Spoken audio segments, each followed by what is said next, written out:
থেকে সুস্থ হওয়ার জন্য যতগুলা ভূমিকা রাখার উচিত সেই কাজগুলা করতে হয়। সেই কাজগুলা রাখতে হলে কি কি কাজ করতে হয়?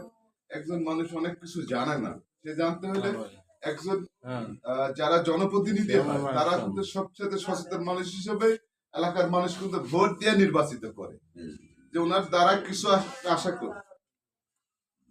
এই যে শিশু নির্যাতন হচ্ছে মানে শোষণ হচ্ছে, তারা বর্তমান সময় দেখা যাচ্ছে যে অনেক অভিভাবক তারা সচেতন না, স্কুলে পাঠাচ্ছে না, আবার দেখা যাচ্ছে মাদকের সাথে সম্পৃক্ত হয়ে যাচ্ছে। এগুলো কিন্তু অনেক সময় এগুলা সচেতনমূলক বক্তব্য আসলে জনপ্রতিনিধিরা দিলেই সেটা সচেতন হবে। আর সবচাইতে বর্তমান যে এই সমাজসেবার যে কিছু দায়িত্ব যে তারা পালন করে, এই যে বাল্য বিবাহের কারণে কি কি সমস্যা হয় আমাদের, বিশেষ করে একটা সমস্যা তো বেশি